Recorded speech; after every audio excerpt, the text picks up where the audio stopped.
Ok, muy bien, se me escucha bien, ¿verdad? Sí, Doc. Perfecto. Gracias. Bueno, buenas noches. Ante todo, yo soy José María Vallejos Montoya, soy interno del Hospital Cayetano Heredia. Y el día de hoy, bueno, vamos a hablar de la intoxicación por acetaminofén. Antes que todo, agradecer al doctor Espinosa por la invitación. Y bueno, empecemos con ese tema que es tan importante conocer, ¿no? Como internos, como médicos generales. Empecemos. Algunos objetivos clave importantes a comprender que debemos llevarnos para la casa, llevarnos para la práctica clínica, para el día a día, son, en primer lugar, comprender la toxicidad del acetaminofén y su impacto en la salud, ya que sabemos que es un fármaco muy utilizado dentro de la práctica clínica y dentro del día a día. Hay muchas personas que se automedican con el paracetamol, ¿no? Debido a varias molestias que pueden llegar a tener. Por lo tanto, es importante comprender su toxicidad en caso la haya. Conocer también las dosis seguras de este fármaco, ya sea para adultos y niños, porque es un fármaco que no solamente se usa entre los adultos, sino también en pediátricos. Identificar también las fases de intoxicación por paracetamol y sus manifestaciones clínicas. Estas van a dividirse justamente en diversas fases que son importantes a tener en cuenta. Hay que evaluar los métodos, ya sea de diagnóstico y tratamiento disponibles para la intoxicación de este fármaco y explicar el uso del nomograma de Rumac-Matthew en la evaluación de la intoxicación. Pongo esto específicamente ya que es un gráfico muy simple de entender, ya profundizaré un poco más en ello luego, que nos puede ayudar mucho también dentro de nuestra práctica clínica. No lo podemos tener en el mismo celular y nos puede orientar a dar un tratamiento adecuado en nuestros pacientes. Y junto a ello, pues detallar ya sea el manejo del paciente intoxicado según varios factores, los cuales estaremos comentando a lo largo de la exposición. Dentro de la introducción, bueno, de manera breve, este fármaco fue introducido en 1955 y como sabemos es uno de los analgésicos más usados en el mundo, ¿no? El mecanismo exacto del acetaminofén no es del todo conocido, sin embargo sabemos que va a inhibir la producción de prostaglandinas en el sistema nervioso central, aumentando el umbral del dolor. Cabe resaltar que este no es un antiinflamatorio no esteroideo, no es un AINE. ¿Ok?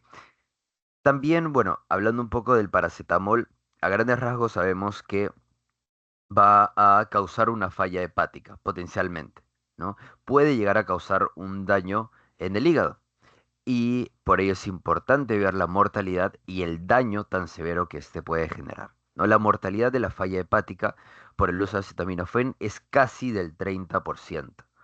Es decir, uno de cada tres pacientes intoxicados por acetaminofén tienen un riesgo, una morbimortalidad alta de una falla hepática. Y dentro de estos pacientes que tienen falla hepática, la tercera parte van a requerir un trasplante hepático, los cuales tienen una morbimortalidad aún mayor. Y siendo un fármaco tan utilizado en el día a día, es muy importante saber reconocer cuando un paciente está intoxicado, saber diagnosticarlo de manera oportuna y tratarlo igualmente. Algunos factores de riesgo para la hepatotoxicidad van, bueno, a incluir varias cosas, ¿no? En primer lugar, una enfermedad hepática subyacente, es decir, un paciente, por ejemplo, que tiene una cirrosis de manera crónica, al tomar acetaminofén, puede ser un poco más, digamos, sensible a la intoxicación por este fármaco, ¿no? Ya sea el uso o la sobredosis no intencional del acetaminofén, el uso de opioides o el uso en general de fármacos que pueden causar también daño hepático, el uso de alcohol, que sabemos que causa daño hepático, y eso principalmente, ¿no? Entonces, en estos pacientes que pueden tener estos factores de riesgo, tenemos que tomarlos con pinzas para ver o valorar la falla hepática que estos puedan tener. ¿Ok? Dentro de la farmacocinética, bueno, traje como tanto en adultos como en niños la dosis suele ser de 10 a 15 miligramos por kilo, en adultos de 325 a 1000 miligramos por dosis, y en niños la dosis máxima se recomienda que sea 80 miligramos por kilo día. Y en adultos de 4 gramos al día. Ya cuando hablamos de una dosis tóxica, es decir, una dosis donde ya hay algún tipo de riesgo de daño de órgano, en este caso en el hígado, En adultos va a ser cuando el consumo es entre 7,5 a 12 gramos y en niños de 150, mayor, perdón, a 150 miligramos kilo día. En adultos el rango que coloqué es grande, digamos, 5 gramos de paracetamol, que es mucho, porque en la literatura europea ellos, digamos, se van un poco más a los límites inferiores, ¿no? Van a 7,5, 8, 9 gramos, ya ellos dicen que llega a ser la dosis tóxica, mientras los estadounidenses ponen límites un poco más altos, ¿no? Ellos mencionan un intervalo de 10 a 12 gramos llega a ser la dosis tóxica. Entonces es importante tenerlo en cuenta.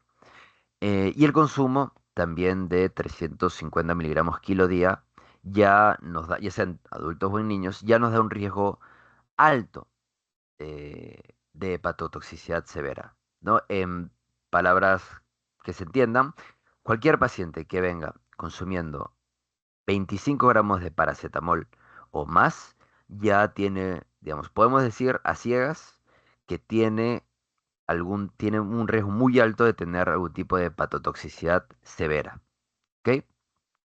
Y es importante tenerlo en cuenta. Ahora, ¿cómo puede venir el paracetamol? Sabemos en comprimidos, es decir, en tabletas, cuyo pico de concentración sérica va a ser de entre 1 hora y media a 2, o ya sea en líquido, es decir, jarabe, que se suele dar más en niños, cuyo pico de concentración llega a ser un poco más corto, ¿no? De 30 minutos. Sin embargo, el tiempo de vida media es algo que debemos tener en cuenta porque nos va a ayudar en el tratamiento, ¿ok? Y este es de 2 a 4 horas, y lo voy a estar repitiendo durante toda la exposición porque es algo que quiero que se graben, es algo muy importante, ¿ok? De 2 a 4 horas. Ahora, explicando un poco la fisiopatología de bueno, del acetaminofén, bueno, lo tenemos al medio, va a metabolizarse en el hígado, evidentemente, en un 90% a través de dos enzimas, la sulfotransferasa y la UDP-glucuronidil transferasa. ¿Ok? Vamos a primero estar con las flechas celestes, azules. Entonces, estas van a metabolizarse hacia dos compuestos, ya sea el sulfato o el ácido glucurónido, el cual va a excretarse en la orina. ¿Ok? Ningún problema, fisiológico, perfecto. Un paciente que consume menos de 4 gramos de paracetamol al día, siendo adulto, ¿no? Ese es el 90% de excreción. Ahora, ¿dónde está el otro 10%? De ese otro 10%, un 2% va a excretarse por el riñón como acetaminofén, tal cual.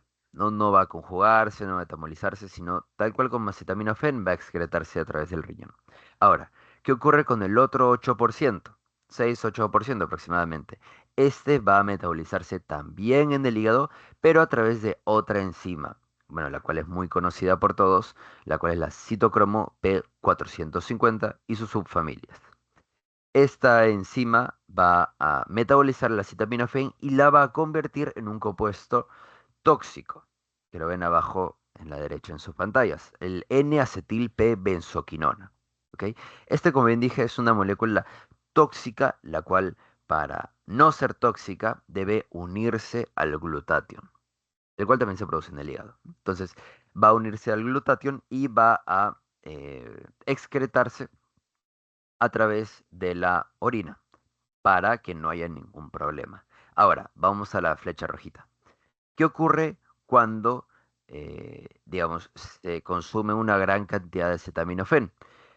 Las reservas de glutatión van a acabarse, ¿no ven el signo negativo? Se acaban, porque obviamente tienen un límite, ¿no? Entonces, ¿qué ocurre con el NAPQI tóxico que ya no puede unirse al glutatión? Bueno, pues va a quedarse en sangre durante una mayor cantidad de tiempo, dijimos de 2 a 4 horas tiempo de vida media, y va a generar esta hepatotoxicidad y también puede generar una nefrotoxicidad, que ya lo hablaremos luego, ¿no? Pero debido a que está circulando en sangre, se va a metabolizar en el hígado, este NAPQI, este N-acetilpebenzoquinona, va a empezar a ocasionar daño hepático, ¿ok? Entonces, esta es la fisiopatología. Es importante tener en cuenta al glutatión, ya que, bueno, un pequeño spoiler, en el tratamiento se va a buscar justamente a reponer las reservas del glutatión, ¿no? Entonces, sabe ser más o menos la idea. Dentro de las manifestaciones clínicas, vamos a dividir en cuatro fases. La primera de ellas es hasta las 24 horas post consumo, donde el paciente puede llegar a tener una sintomatología, digamos, general inespecífica, ya sean náuseas, vómitos, olor abdominal difuso, diaforesis, palidez, somnolencia. Y también algo importante tener en cuenta es que algunos de estos pacientes van a ser asintomáticos. ¿Por qué es importante tenerlo en cuenta? Porque, por ejemplo, dentro de la práctica clínica, puede venir un paciente que dice haber consumido paracetamol y como lo vemos asintomático, ¿no? Porque menciona que, por ejemplo, lo consumió hace 6, 8 horas, le damos de alta. Decimos, ok, está asintomático, no tiene dolor, no tiene nada, ningún tipo de síntoma. Entonces le damos de alta y lo mandamos a casa. Ese es un error garrafal, ya que, como bien menciono, algunos pueden ser sintomáticos y no solamente eso, sino que el laboratorio, es decir, las enzimas hepáticas, TGO, TGP, los tiempos de coagulación, bilirrubinas, pueden ser completamente normales. Así que es importante mantener a nuestro paciente al menos 24 horas durante observación y esperar a la segunda fase, la cual bueno, es luego del primer día hasta el tercer día, donde si es que hay síntomas de la primera fase, ya no se encuentran, y ahora sí hay signos de hepato y nefrotoxicidad, y o nefrotoxicidad, ya sea dolor en flanco derecho o en hipocondrio derecho, elevación de transaminasas sin tiempo de coagulación, y si hay nefrotoxicidad, creatinina, urea elevadas, oliguria, entre otros, ¿no? Ya los síntomas un poco más orientados al daño hepático. En la tercera fase, que llega a ser la más crucial, la más importante, ya, bueno, es del tercer a cuarto día aproximadamente, las transaminasas pueden llegar a elevarse más de 10.000. Cabe resaltar que cuando se elevan más de 10.000 ya se habla de un daño hepático agudo severo, ¿ok? Donde el paciente, digamos, ya se encuentra muy mal, ya hay una lesión muy grave en el hígado y puede haber recurrencia de la sintomatología de la fase uno y se agrega ciertos síntomas, los cuales eh, tenemos que tener muy en cuenta, como la acidosis láctica, la encefalopatía hepática, ya que estos pueden generar ya sea una falla hepática, una falla renal multiorgánico y bueno, en el peor de los casos puede generar la muerte. Entonces, en la fase 3 de la intoxicación, luego de los 3 4 días aproximadamente, es importante tener en cuenta todo esto, ¿no? Ya que es la fase más crítica de nuestros pacientes intoxicados. Y la última fase, la cuarta, luego de los 4 días, ya es de recuperación, ¿no? Los síntomas y los laboratorios ya llegan a normalizarse, pero los laboratorios pueden tardar varias semanas, ¿ok? Lo que mencionaba en la parte de abajo del posible daño renal, lo importante a tener en cuenta que es que de los pacientes que hacen falla hepática aguda, la mitad de ellos tienen insuficiencia renal aguda, ¿ok? Ma- digamos con ciertas manifestaciones genitourinarias, ¿no? Ya sea proteinuria, hematuria, en el laboratorio podemos ver urea y creatinina elevada, y es algo a tener en cuenta, ya que si vemos, por ejemplo, un paciente, como bien dije, que consumió más de 25 o 30 gramos de paracetamol, no solo tenemos que buscar una lesión hepática, sino también una lesión renal aguda. ¿Ok? Pero también cabe resaltar que la lesión renal aguda sola, digamos, única, sin una falla hepática, no llega a ser tan común. ¿Ok? Pero es importante tener en cuenta estos dos fármacos, ya que también sabemos que, como bien mencioné, el acetaminofén se excreta por el riñón, entonces también sabemos que puede ser dañado. Dentro del diagnóstico, bueno, una anamnesis, como en cualquier diagnóstico de cualquier enfermedad, es la herramienta más importante que debemos tener en cuenta, ya sea la cantidad de dosis, el intento de suicidio. ¿Por qué el intento de suicidio? Porque cuando un paciente suele venir a la emergencia por algún intento de suicidio, no solamente consume un tipo de fármaco, sino consume varios, ¿no? Entonces, por ejemplo, también está descrito en la literatura que los opioides, por ejemplo, van a retrasar un poco más el tiempo de absorción del acetaminofén en el estómago. Entonces el tiempo de vida media ya no va a ser de 2 a 4 horas, sino puede alargarse a 6, 8, 10 horas. Entonces la sintomatología también puede retrasarse. Entonces es algo importante tener en cuenta. El patrón de uso del acetaminofén, a qué hora ingirió el medicamento, una de las preguntas más importantes, y bueno, también la presencia de comorbilidades.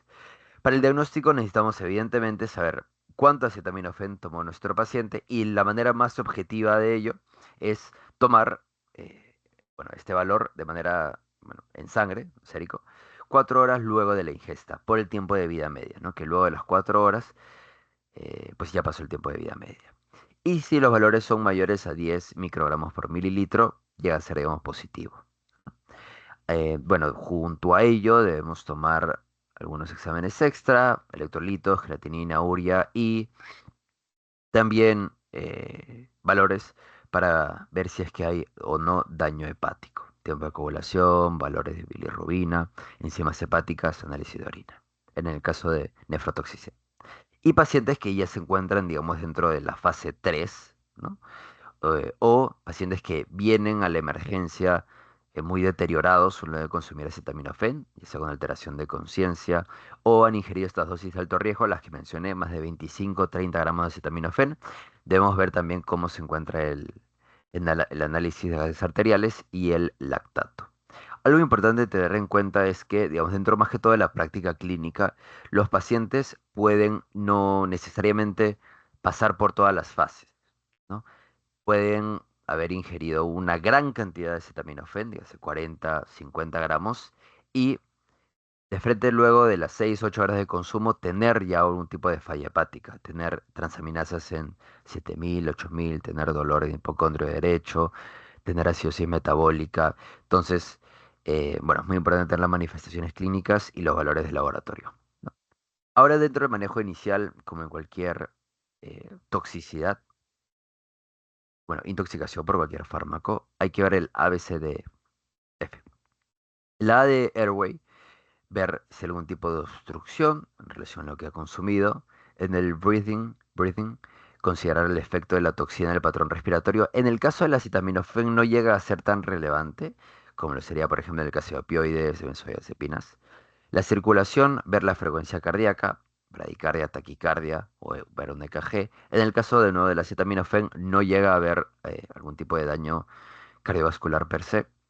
El disability, ver si hay alguna alteración de metabolismo de glucosa o convulsiones. Em, en la exposición, ver si es que hay pistas de la toxina subyacente. En el caso de paracetamol, bueno, son pastillas, no necesariamente debe haber, como en el caso de otras drogas, por ejemplo. Y la fluidoterapia también para mantener al paciente hidratado y ver que tenga un volumen urinario adecuado, porque también pues sabemos que todos los fármacos, la mayoría de ellos se excreta por el riñón, ¿no? Al igual que la acetaminofén. Entonces, debemos ver que también tengan un volumen urinario adecuado, ¿no? De al menos 1 miligramo por kilo por hora. Ahora, como, bueno, gran parte, o bueno, parte considerable de eh, fármacos que pueden causar alguna intoxicación tienen un antídoto, la acetaminofén no es una excepción, no siendo tan utilizado. En este caso llega a ser la N-acetilcisteína, la famosa N-acetilcisteína, el cual, como bien les mencioné en la fisiopatología, llega a ser un precursor del glutatión.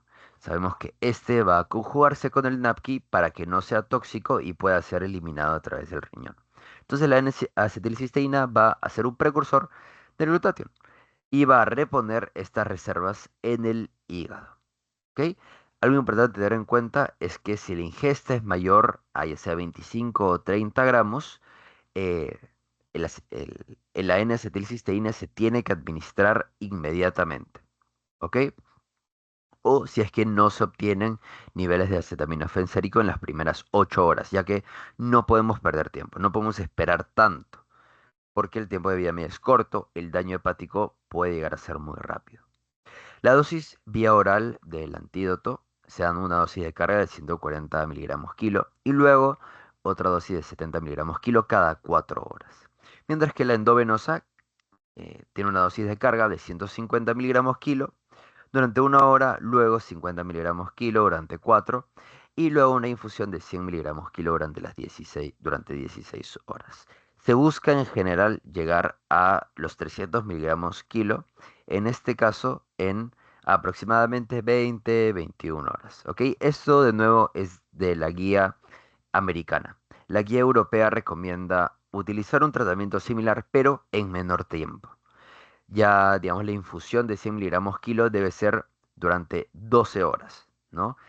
Ellos, bueno, acortan un poco más el tiempo. Cabe resaltar que la dosis de la vía oral y endovenosa no tiene diferencias significativas en la eficacia, ¿no? Del antídoto. Más que todo se prefiere la dosis endovenosa en pacientes que están en la fase 3 de la clínica, ¿no? Pacientes ya acidóticos que tienen algún deterioro de conciencia marcado, que se encuentran somnolientos o letárgicos.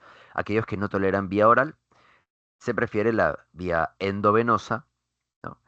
Para estos. Y también es importante saber cuándo dejar de administrar la N-acetilcisteína, ¿no? Eh, Va a ser más que todo dos puntos principales, ya sea cuando el paciente mejore de manera clínica, paciente somnoliento ya está empezando a recuperar el estado de conciencia, vemos que ya deja de sentirse adolorido, por ejemplo, o deja de tener náuseas, vómitos. Ese es un punto. Y el otro, que es más laboratorial, ya sea cuando el acetaminofén sérico sea menor a 10 microgramos por mililitro o cuando las enzimas hepáticas eh, disminuyen hasta en un 50% o el INR es menor a 2, lo cual nos indica que eh, ya, digamos, ha parado el daño hepático y pues está mejorando el paciente. Bueno, en relación al tratamiento, que esta es una diapositiva también muy importante, se divide en dos grandes, digamos, ¿no? La ingesta aguda, que es menor a 24 horas, y la ingesta crónica, la cual es luego de 24 horas. La ingesta aguda, que es menor a 24 horas, em, se puede optar dentro de las primeras 4 horas la administración de carbón activado como dosis única, vía oral. Recordar que la dosis del carbón activado es de 1 gramo por kilo de peso, máxima dosis 100 gramos y de nuevo, dentro de las primeras 4 horas de ingesta, porque, de nuevo, el tiempo de vida media es de 2 a 4 horas del paracetamol. ¿Ok? Importante.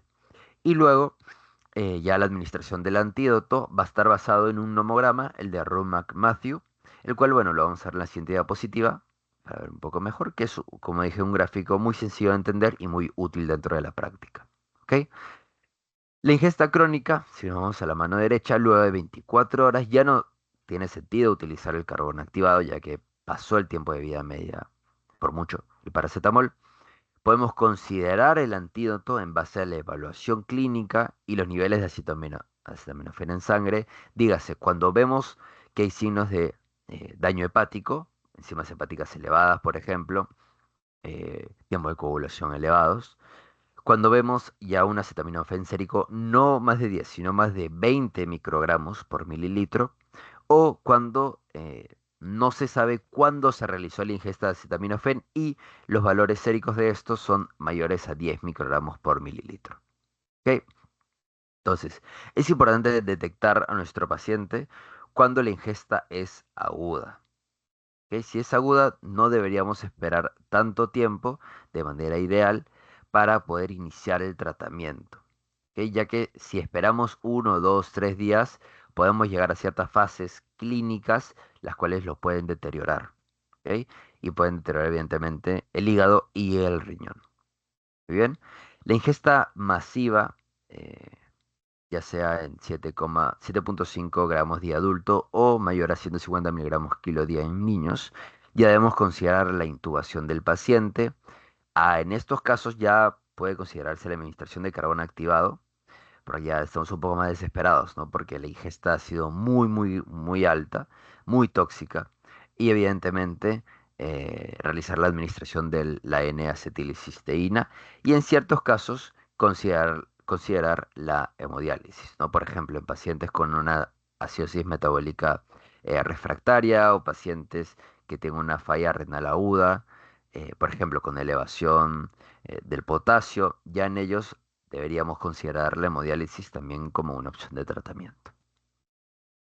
Muy bien, este llega a ser el nomograma de Rumac-Matthew dentro del tratamiento, el tiempo de vida media de 4 horas, y simplemente tenerlo en cuenta porque este nomograma empieza en las 4 horas, ¿no? Podemos observar que, bueno, en el eje de las X, en el eje X, perdón, se encuentra el tiempo y en el eje Y se encuentra la concentración de acetaminofén en sangre.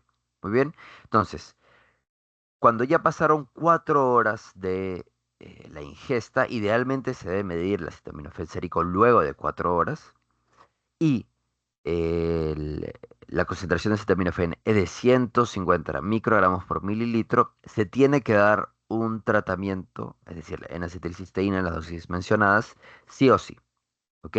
Y así, digamos, ¿no? Lo calculamos dependiendo del tiempo de este. Si están por encima de la línea azul, es decir, en todo, digamos, el recuadro eh, celeste, se tiene que dar un tratamiento sí o sí con el antídoto. ¿Ok? Y bueno, si ya está por encima de la línea roja, con mucha mayor razón, y esta nos puede indicar que ya hay un alto riesgo de hepatotoxicidad, ¿no? Por lo tanto, ya deberíamos estar eh, tomando los valores de las enzimas hepáticas, tiempo de coagulación, bilirrubinas, ver también si es que hubo algún tipo de daño renal con creatinina, urea, ¿no? Un examen de orina. Entonces, este es el nomograma de Matthew, lo pueden tener en su celular, es muy, muy práctico y nos orienta para, como bien dije, el tratamiento dentro de las primeras 24 horas. Este más que todo se usa en adultos, ¿ok? No está del todo comprobado de usarlo en niños, ¿ok? Pero es importante tenerlo en cuenta. Siguiente, y bueno, ya, bueno, más que todo terminando la exposición. Me gustaría hablarles un poco de un algoritmo muy interesante que encontré de un llama, de una guía norteamericana de Estados Unidos y Canadá del 2023, la cual nos orienta a ver el manejo de la intoxicación por acetaminofén dentro de la práctica clínica, es decir, cuando viene un paciente de emergencia que dice haber ingerido este fármaco, ¿no? Si vamos a la parte izquierda, al recuadro de la izquierda, vemos, bueno, si la anamnesis y la historia es confiable y la ingesta se realizó de manera aguda, es decir, de 0 a 24 horas. Si es dentro de las 4 horas, como ya mencioné, se tiene que dar, se debería dar carbón activado, gramo por kilo de peso, y luego nos dividimos en 4 recuadros. Si nos vamos a la izquierda, de 0 a 4 horas post ingesta, no se debería tomar la concentración sérica de acetaminofén, ya que puede salir alterada porque no se ha terminado de excretar todo el acetaminofén que debería, porque aún no termina el tiempo de vida media. Por ello debemos esperar hasta las 4 o 8 horas. Ahí recién tomamos eh, la concentración de acetaminofén y vemos, ¿no? Si está de 4 o 8 horas o si es de 8 a 24 horas. Si de 8 a 24 horas también tomamos la concentración de acetaminofén y también la guía nos recomienda ya tomar el panel metabólico, ¿no? Es decir, las enzimas hepáticas, eh, examen de orina, creatinina, etcétera. Y si, bueno, la ingesta fue luego de 24 horas, también tomar la concentración de acetaminofén, pero ya no daríamos un tratamiento inmediato, ¿no? Si nos quedamos en la parte izquierda, si la concentración de acetaminofén de 4 a 24 horas es, bueno, bueno, debemos verla y debemos ver el nomograma de Rumac-Matthew, ¿no? Si se encuentra por encima de la línea azul, tenemos que administrar un tratamiento inmediato, N-acetilcisteína, y ver cómo se encuentra el daño hepático, si es que ha habido alguno. Si está por debajo de la línea, simplemente debemos observar al paciente, ojo, no darle de alta, sino observarlo durante al menos 24 horas. Y si ya se encuentra con signos de falla hepática, por ejemplo, AST, ALT elevados, podríamos también considerar el tratamiento, ¿no? Aún así esté por debajo de la línea de Romac-Matthew, aún así considerar el tratamiento si ya vemos signos de algún tipo de daño hepático, ¿ok? Bueno, y si vamos a la parte de la derecha, por arriba, si no se sabe muy bien la historia del paciente o por ejemplo está inconsciente o no recuerda, debemos igualmente realizar los valores de laboratorio, concentración de acetaminofén, control metabólico. Si estas están más de 10 microgramos por mililitro o se encuentra algún tipo de anormalidad en las enzimas hepáticas o tipos de coagulación, dar, administrar el tratamiento con acetilcisteína. ¿Ok? Mientras que si es que digamos, la administración, perdón, la ingesta de acetaminofén fue crónica luego de las 24 horas y la concentración de acetaminofén es menor a 10 microgramos por mililitro y además las enzimas hepáticas son normales, solamente deberíamos observar y aún no deberíamos administrar algún tratamiento con el antídoto, ¿no? Ya que no hay evidencia de algún tipo de daño hepático ni concentraciones considerables de acetaminofén en sangre. Entonces, este es un algoritmo muy práctico, el cual nos puede servir cuando estamos en la emergencia, por ejemplo, dentro de nuestra práctica clínica, frente a un paciente intoxicado por acetaminofén. Esta es la bibliografía, bueno, más que todo guías americanas, principalmente mi de ello. Y bueno, eso llega a ser el fin de mi exposición. Muchas gracias por escuchar.